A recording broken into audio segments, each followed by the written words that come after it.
بسم اللہ الرحمن الرحیم نحمدہ ونصلی علی رسولہ الکریم۔ حضرت عائشہ صدیقہ رضی اللہ تعالی عنہ فرماتی ہیں کہ میرا دل چاہتا تھا کہ میں کعبہ شریف کے اندر جاؤں اور اندر جا کر نماز پڑھوں۔ حضور اقدس صلی اللہ علیہ وسلم نے میرا ہاتھ پکڑ کر حتیم میں داخل کر دیا اور فرمایا کہ جب تیرا کعبے میں داخل ہونے کو دل چاہا کرے تو یہاں آ کر نماز پڑھ لیا کر، یہ کعبے ہی کا ٹکڑا ہے۔ تیری قوم نے جب کعبے کی تعمیر کی تو اس حصے کو خرچ کی کمی کی وجہ سے کعبے سے باہر کر دیا تھا۔ کعبہ شریف کے اندر داخل ہونا مستحب ہے اور وہ بھی قبولیت دعا کی خاص جگہ ہے، لیکن رشوت دے کر اندر جانا جائز نہیں۔ قریش نے جب بیت اللہ شریف کی تعمیر کی تھی، جیسا کہ کعبہ کی تعمیر کے سلسلے میں پہلے گزر چکا، تو اس کے اندر کی سطح کو بلند کر دیا تھا اور دروازہ بہت بلند کر دیا تھا تاکہ بغیر سیڑھی لگا کے آدمی اندر نہ جا سکے، اور یہ اپنے اختیار کی بات رہے کہ جس کو دل چاہے داخل ہونے دیں، جس کو چاہے نہ داخل ہونے دیں۔ حضور اقدس صلی اللہ علیہ وسلم کی تمنا اور خواہش تھی کہ کعبے کی تعمیر کو سابقہ طرز کے موافق کر دیا جائے، چنانچہ حضور صلی اللہ علیہ وسلم نے حضرت عائشہ رضی اللہ تعالی عنہ سے فرمایا کہ عرب نو مسلم ہیں، یعنی مبادا کعبے کے گرانے سے ان کے جذبات کو اشتعال پیدا ہو۔ اگر یہ بات نہ ہوتی تو میں کعبے کو اثر نو تعمیر کرتا اور حتیم کا حصہ اندر داخل کر دیتا اور اس کے دو دروازے کر دیتا کہ ایک سے لوگ داخل ہوں اور دوسرے سے باہر نکلیں، اور دروازے کو زمین سے ملا دیتا۔ تیری قوم نے اس لیے اس کے دروازے کو بلند کیا تاکہ جس کو وہ پسند کریں وہ داخل ہو سکے۔ دوسری حدیث میں ارشاد ہے کہ حضرت عائشہ رضی اللہ تعالی عنہ نے فرمایا کہ بیت اللہ کے بارے میں دوسری حدیث میں ارشاد ہے کہ حضرت عائشہ رضی اللہ تعالی عنہ سے حضور صلی اللہ علیہ وسلم نے فرمایا کہ بیت اللہ کے بارے میں تیری قوم نے کوتاہی کی، اگر وہ کفر کے زمانے سے قریب نہ ہوتے تو میں اس حصے کو جس کو انہوں نے باہر نکال دیا بیت اللہ شریف کے اندر داخل کر دیتا۔ اگر میرے بعد کعبے کے بنانے کی نوبت آئی تو میں تجھے دکھا دوں گا کہ وہ کتنا حصہ ہے جس کو انہوں نے باہر نکال دیا۔ اس کے بعد حضور صلی اللہ علیہ وسلم نے تقریباً 7 ہاتھ کے بقدر حصہ دکھایا۔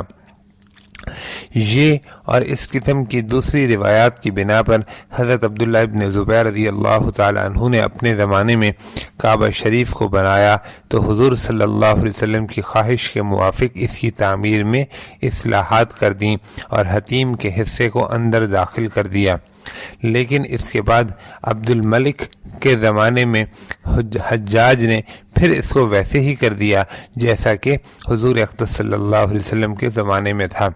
اس کی نیت تو جو بھی چاہے ہو، لیکن یہ اللہ جل شانہ کا انعام ہوا کہ یہ حصہ یعنی حتیم کا حصہ تعمیر سے باہر ہو گیا، جس کی وجہ سے اب کعبہ شریف کے اندر داخل ہونا ہر شخص کے لیے آسان ہو گیا کہ اس حصے پر نہ تعمیر ہے نہ رشوت کی ضرورت ہے، جس کا جب دل چاہے وہاں جا کر نماز پڑھے، دعا مانگے کہ یہ کعبے کے اندر کا حصہ کے حکم میں ہے۔ اسی لیے حضور اقدس صلی اللہ علیہ وسلم نے حضرت عائشہ رضی اللہ تعالی عنہ سے جب انہوں نے اندر داخلے کی تمنا کی تھی تو فرمایا کہ یہاں کھڑی ہو کر نماز پڑھ لے، عورتوں کے لیے بالخصوص اندر جانے میں بہت سی مشکلات ہیں، ان کے لیے یہ حصہ خاص طور سے غنیمت اور اللہ کا احسان ہے۔ کعبے کے اندر داخل ہونا بھی اگرچہ مستحب ہے اور بہتر ہے، لیکن اس کے آداب اور بھی زیادہ ہیں۔ علماء نے لکھا ہے کہ اگر کوئی شخص داخل ہو تو نہایت وقار اور عظمت سے داخل ہو، اور بہتر یہ ہے کہ موزے پہن کر داخل نہ ہو بلکہ اس کو نکال دے اور داخلے سے پہلے غسل کرے اور نہایت خشوع اور خضوع کے ساتھ روتا ہوا داخل ہو۔ ایک بزرگ سے کسی نے پوچھا کہ آپ کعبے کے اندر داخل ہوئے تھے؟ انہوں نے فرمایا کہ یہ پاؤں اس قابل بھی نہیں کہ میرے رب کے گھر کے چاروں طرف پھریں، تو میں ان کو اس قابل کہاں سمجھتا ہوں کہ اس پاک گھر کے اندر ان کو داخل کروں۔ علماء نے لکھا ہے کہ کعبہ شریف میں داخل ہونے والے کو دو چیزوں سے خصوصیت سے بچنا چاہیے جس کو گمراہ لوگوں نے گھڑ رکھا ہے۔ ایک دروازے کے سامنے بالمقابل دیوار میں کڑا ہے جس کو جاہل لوگ عروۃ الوثقیٰ کہتے ہیں اور یہ سمجھتے ہیں کہ جو اس کو پکڑ لے اس نے عروۃ الوثقیٰ کو پکڑ لیا۔ یہ محض جہالت ہے۔ دوسرے کعبہ شریف کے اندر میں ایک میخ ہے جس کو احمق سرۃ الدنیا دنیا کی ناف کہتے ہیں اور اپنے ناف کو اس پر رگڑتے ہیں۔ یہ دونوں باتیں محض لغو اور حماقت ہیں، ان کی کوئی اصل نہیں ہے۔ نبی کریم صلی اللہ علیہ وآلہ وسلم کا پاک ارشاد ہے کہ زمزم کا پانی جس نیت سے پیا جائے وہی فائدہ اس سے حاصل ہوتا ہے۔ ایک دوسری حدیث میں آیا ہے کہ اگر تو اس کو پیاس بجھانے کے واسطے پیے تو اس کا کام دے گا، اور اگر کھانے کی جگہ پیٹ بھرنے کے لیے پیے تو اس کا کام دے گا، اور اگر کسی مریض سے صحت کی نیت سے پیے اگر کوئی مریض صحت کی نیت سے پیے تو اس کا کام دے گا۔ یہ حضرت جبرائیل علیہ السلام کی خدمت ہے، حضرت اسماعیل علیہ السلام کی سبیل ہے۔ حضرت جبرائیل علیہ السلام کی خدمت یہ ہے کہ ان کی سعی سے یہ چشمہ زمین سے ابلا تھا، جس کا قصہ مشہور و معروف ہے۔ حضرت سفیان بن عیینہ رحمہ اللہ تعالی جو مشہور محدث ہیں، ان کے پاس ایک شخص آئے اور ان سے عرض کیا کہ آپ یہ کہتے ہیں کہ حضور اقدس صلی اللہ علیہ وسلم نے ارشاد فرمایا کہ زمزم کا پانی جس کام کے لیے پیا جائے اسی کام کے لیے ہے، کیا یہ حدیث صحیح ہے؟ انہوں نے کہا کہ صحیح ہے۔ تو انہوں نے عرض کیا کہ میں نے اس لیے پیا تاکہ آپ 200 حدیثیں مجھے سنائیں۔ انہوں نے فرمایا کہ بیٹھ جاؤ، اور 200 حدیثیں ان کو سنا دیں۔ ابن عیینہ رحمۃ اللہ علیہ نے یہ بھی کہا کہ حضرت عمر رضی اللہ تعالی عنہ نے زمزم کا پانی پیتے ہوئے کہا، یا اللہ، میں قیامت کے دن پیاس بجھانے کے لیے پیتا ہوں۔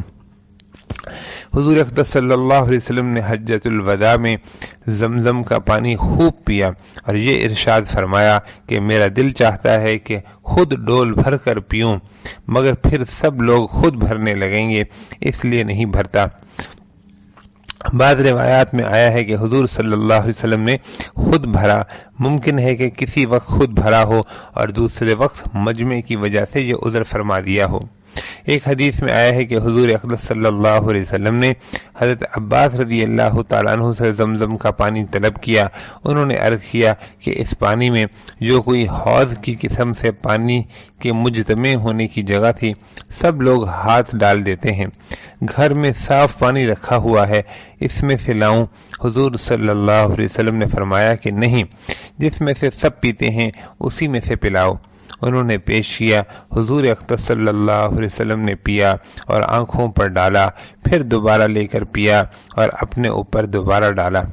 ایک حدیث میں حضور صلی اللہ علیہ وسلم کا پاک ارشاد نقل کیا گیا ہے کہ ہم میں اور منافقین میں یہ فرق ہے کہ وہ زمزم کے پانی کو خوب سیراب ہو کر نہیں پیتے، معمولی سا پیتے ہیں۔ ایک اور حدیث میں ہے کہ حضور صلی اللہ علیہ وسلم نے ایک مرتبہ ڈول بھرنے کا حکم فرمایا، ڈول بھر کر کنویں کے کنارے پر رکھا گیا۔ حضور صلی اللہ علیہ وسلم نے اس ڈول کو ہاتھ سے پکڑ کر بسم اللہ کہہ کر دیر تک پیا، پھر فرمایا الحمدللہ، اس کے بعد پھر بسم اللہ کہہ کر دیر تک پیا، پھر فرمایا الحمدللہ، پھر ارشاد فرمایا کہ ہم میں اور منافقین میں یہی فرق ہے کہ وہ خوب سیراب ہو کر اس کو نہیں پیتے۔ ایک حدیث میں حضور صلی اللہ علیہ وسلم نے فرمایا کہ نیک لوگوں کے مصلے پر نماز پڑھا کرو اور نیک لوگوں کے پانی سے پانی پیا کرو۔ صحابہ نے عرض کیا کہ نیک لوگوں کا مصلی کیا چیز ہے؟ حضور صلی اللہ علیہ وسلم نے فرمایا کہ میزاب رحمت کے نیچے۔ پھر صحابہ رضی اللہ عنہم نے عرض کیا کہ نیک لوگوں کا پانی کیا ہے؟ حضور صلی اللہ علیہ وسلم نے فرمایا کہ زمزم۔ معبد رضی اللہ تعالی عنہ کہتی ہیں کہ میرے خیمے کے پاس کو ایک غلام گزرے جن کے ساتھ 2 مشکیزیں پانی کے تھے۔ میں نے پوچھا یہ مشکیزیں کیسے ہیں؟ انہوں نے کہا کہ حضور اقدس صلی اللہ علیہ وسلم کا والا نامہ میرے سردار کے پاس پہنچا کہ حضور صلی اللہ علیہ وسلم کی خدمت میں زمزم کا پانی بھیجا جائے۔ میں بہت اجرت سے لے جانا چاہتا ہوں تاکہ راستے میں خشک نہ ہو جائے۔ حضرت عائشہ رضی اللہ تعالیٰ عنہ زمزم کا پانی اپنے ساتھ لے جاتی تھیں اور یہ نقل کرتی ہیں کہ حضور صلی اللہ علیہ وسلم بھی لے جایا کرتے تھے۔ ایک حدیث میں ہے کہ حضور صلی اللہ علیہ وسلم ساتھ لے جایا کرتے تھے اور بیماروں پر چھڑکتے تھے، اور حضرت حسن حسین رضی اللہ تعالی عنہما کی تہنیک کے وقت ان کو دیا تھا۔